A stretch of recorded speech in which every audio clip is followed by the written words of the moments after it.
Kota tanpa buku. Pernahkah kau ke toko buku, perpustakaan atau taman bacaan? Tidakkah kau merasa istimewa ketika berada di dalamnya? Di sekelilingmu ada berbagai toko dari dunia nyata dan khayal. Tempat yang pernah kau kunjungi dan yang belum. Informasi dan cerita dari masa lalu, masa kini dan masa depan.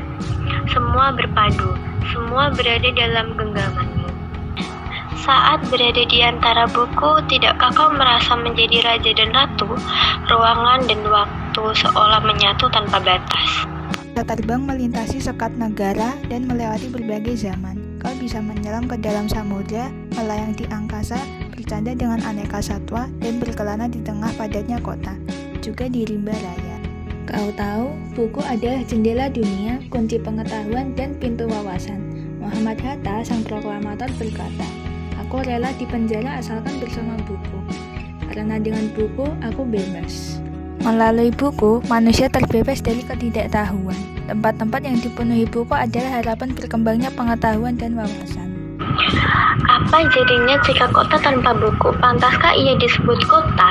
Di kota itu mungkin kabar datang dari sumber lain, dari koran, televisi, atau internet. Mungkin informasi dan cerita datang dari cerita nenek moyang. Bagai dongeng-dongeng sebelum tidur, irama warga pun tiada beda. Bangun pagi, berterbaran di muka bumi untuk berbagai keperluan. Untuk kembali pulang siang atau sore harinya, setelah itu mereka berangkat tidur, memulai lagi hari berikutnya. Semua serupa. Mungkin ada bangunan bernama perpustakaan. Di dalamnya, buku-buku berderai dalam rak yang tak terjamah.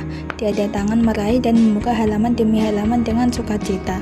Mungkin juga ada tumpukan buku di sudut-sudut sekolah yang sepi dan berdebu, jarang dikunjungi dan jarang dibaca. Buku-buku di sana terenggut tanpa nyawa. Bagaimana dengan kotamu?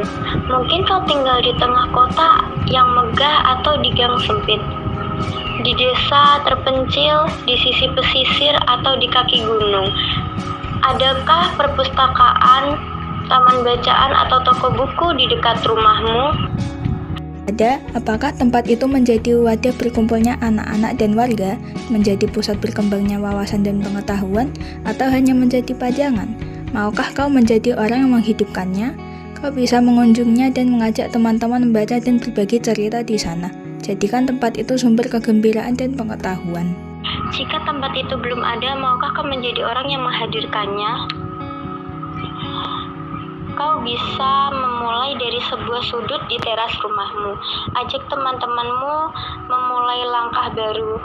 Jangan biarkan waktu berlalu tanpa buku. Siapapun dirimu, bersahabatlah dengan buku. Dia akan menjadi teman setiamu sepanjang waktu.